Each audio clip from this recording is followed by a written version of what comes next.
Now I'd like to just take a few minutes to share with you the vision of Cyphers. Cyphers began as a small seed. It was an idea that I've always had, that entertainment could be engaging and tell engaging stories and still bring information to viewers. The idea was twofold. The idea was to tell a character-driven story about what's happening to our environment, to our food and water, and to set new standards for women's roles. There is nothing more important. The bedrock of how we move through this planet and through our lives is held in our food. We can't survive without it. We can't have good health without it. My grandmother always used to say, you have nothing if you don't have your health. And as I've gotten older, I've realized that is so true. The whole creation of Cyphers was done over many, many, many meals at my house and around many kitchen tables.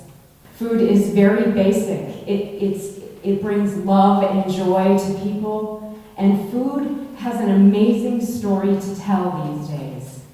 We need to speak for the food. We need to keep breaking the barriers that face us as a people and as a culture. We have this mission at the heart of Cyphers.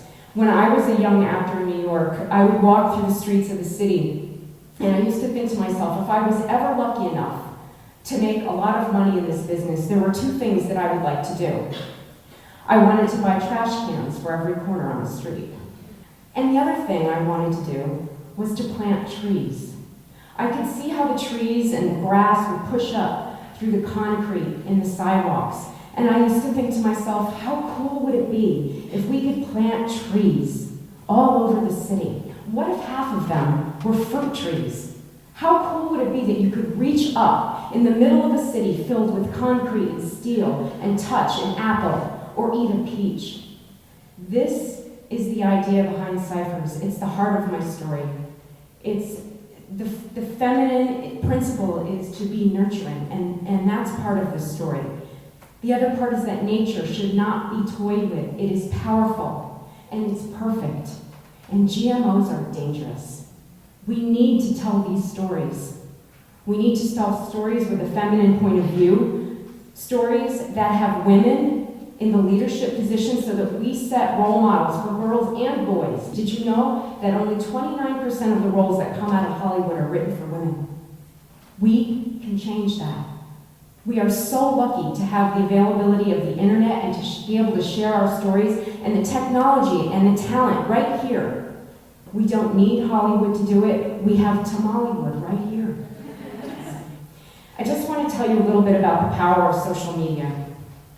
There are so many people that have come to this project through that. I wasn't even on Facebook until I started this. I've had the opportunity to meet Nina Simons from the Bioneers.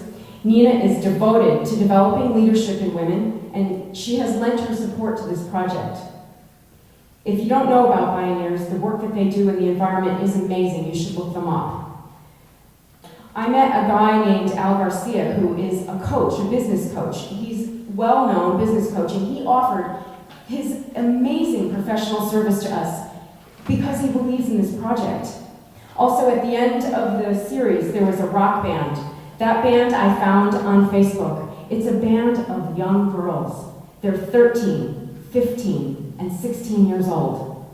We also have another force here. His name is Mark Winnie.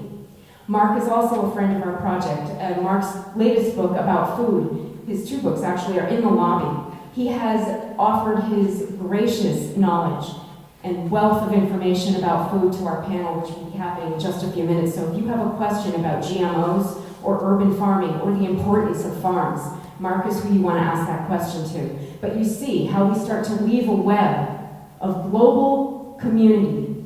That is at the heart of this project. But I just want to share with you a photograph that I saw in the exhibition. If you haven't had a chance to see the exhibition, I highly encourage you to do so. There is a tree. There's a picture of a tree. And the tree actually split its trunk to go around a power line. And I think of that image. It's a powerful image of cooperation. I truly believe that cooperation is in our nature. It's in our basic DNA. It's in the basic DNA of all beings to cooperate. We just need to be reminded of it.